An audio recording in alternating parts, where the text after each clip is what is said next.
How does the new gameplay loop in Diablo 4 look now? Season 4 test realm is around the corner, and the game is significantly changing. So what should you do now at which level? First, let's look at the leveling aspect. World Tier 2 gives you 50% bonus XP now, which means that World Tier 1 will never be ever touched again. You're going to start the game with your character in World Tier 2. Then you truly want to be going to World Tier 3 as early as possible. I usually do it at level 35, 40 should be latest, because World Tier 3 now provides 150% bonus XP. That used to be 100%, so you're going to level even faster. And World Tier 4 is going to give you 250% bonus XP from now on forever, instead of 200%. And World Tier 4, you kind of want to enter around level 55, 60 latest, but 55 is mostly possible for every single class. And then it doesn't stop being interesting, because from level 55 monster level on, and that would be as soon as you're actually in World Tier 3, because every minion in World Tier 3 is level 55, Uber Uniques can drop. Now you won't probably drop an Uber Unique at level 55, but from this point on, as you actually start killing level 55 opponents, you have the chance that an Uber Unique could drop anywhere in the world. And yes, they did buff the chances. Now it's every 7,000 helmets instead of every 70,000 or every 700,000 helmets. That's quite good and makes it more realistic to find at least one in the open world. But that's not really part of the gameplay loop. That's just nice to know. What is more important, 925 gear, so the absolute endgame gear, drops from level 95 plus opponents. Level 95 plus opponents is a tier 41 nightmare dungeon.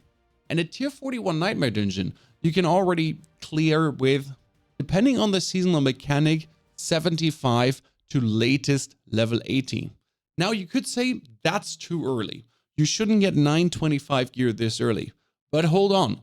I think it's very important, because we can start collecting endgame gear from level 75, 80 latest on, and already prepare for the endgame. Because the endgame now would be the Artificers Pit, together with a new boss ladder. What's the new boss ladder and what's the Artificers Pit? So first, the pit can be accessed after you beat a tier 45 dungeon. So you anyways have to, well, go to that level, right?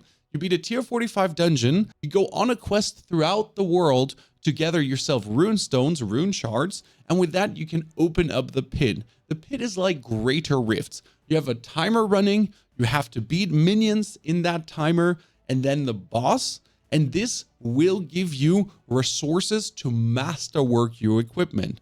Masterworking is the new upgrading together with tempering.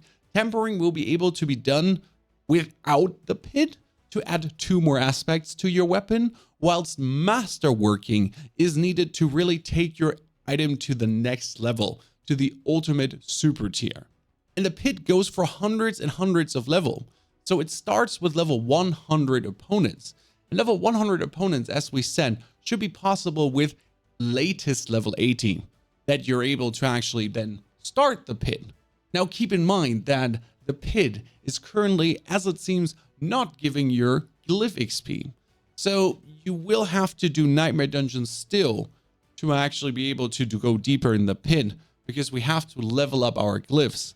I do hope that the amount of glyph XP is getting drastically higher though, and I think they said something about that in the Fireside chat, because it's always annoying to get every single glyph to 21 merely to be able to play your class, especially when you're already able to go into the pin, but you technically can't do the pin because you first need to level up your glyphs.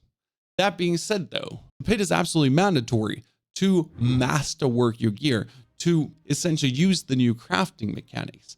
And not only does the masterworking gear equipment drop in the pit, no, there is something dropping called Stygian stones.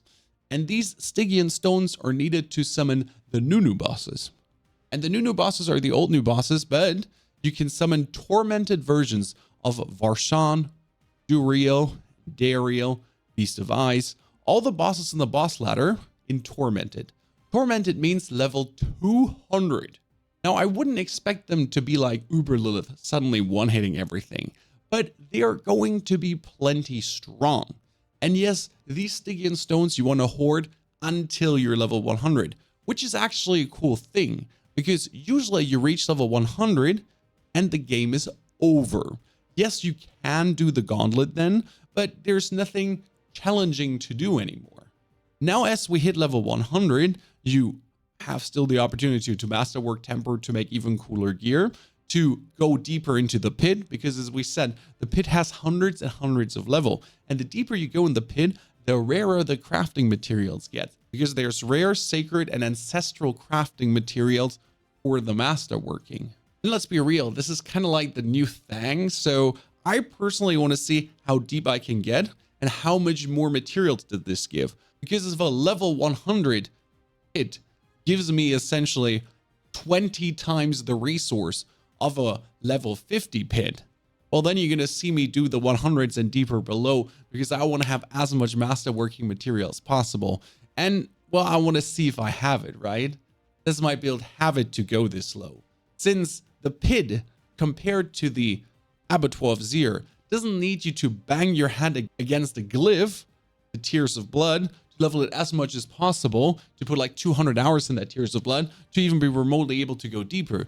No, this time you get to go deeper with, well, the gear given to you, the masterworking given to you, and then your brain power making the best out of your build, which I find very cool. Now, coming back to the Tormented bosses, that is something intriguing to look forward to as you actually hit level 100. Because with level 75-80, we start getting endgame gear, we start leveling our glyphs, we start doing the pin, we begin masterworking, and as you then hit level 100, you can then finally, with your Stygian stones, start beating these, or attempting to beat these, Tormented bosses. Sure, you could do this with 4-man teams, but personally, I'm probably going to want to one-on-one them at least once. And the first time you kill one of them, the first time any of them, so there's like X, and you kill one of them, you get a resplendent spark. And when you only need 4 sparks to get yourself an uber unique. So that would already be your first spark on the way to the uber unique you're looking for. And these new Tormented bosses have an even higher uber unique drop chance than Uber Duriel. Interesting. Because you'll do the pit anyways to get materials for masterworking, and then you're going to get Stygian stones anyways to do the Tormented bosses, compared to Duriel, where you have to do X different activities to then summon bosses to then do Duriel. This sounds way more fun to me, since I get an actual challenging boss that I might or might not be able to beat, and I get to do an endgame activity to get the materials for that boss.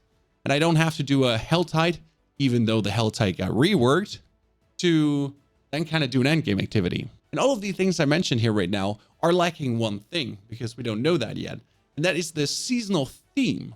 So we don't even know what we're actually going to seasonal theme in Diablo 4 Season 4 yen. That comes on top of this. Because last season, or this season, the current Season 3, we did have the seasonal vaults to do, to then get our robot up to farm the Genesis or whatsoever. Before that, we had to level up the vampiric powers to get them maxed out. So we don't know what Season 4, on top of the actual endgame loop of the current gameplay loop, has to offer. To wrap it up, level fast through 2, 3, and 4. Get your 925 gear super early. Learn how the tempering and the masterworking works, and make yourself brand new items that fit your build specifically. And yes, all your aspects are landing now in your Codex of Powers, so your stash is completely free. I mean, you can literally make yourself your 5 stash tabs, and you can call them Twink 1, 2, 3. And the only thing you'll see in there is your secondary, third, and fourth equipment for different builds.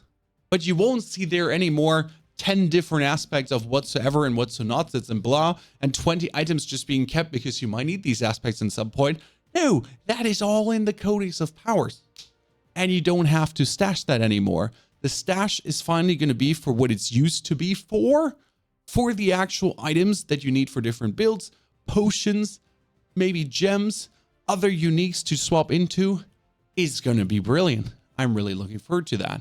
Now, if you do not like what I just said, if this does not sound in any way interesting to you, you can test this on the PTR to see if you like it, but maybe Diablo is then not for you anymore. If this doesn't get you excited, it's okay. And I'm sorry to tell you that you probably have to move on and find a new ARPG. What do you think? And if you want to know more now about the new Summoner Necro, because Summoner Necro is getting so damn reworked, enjoy.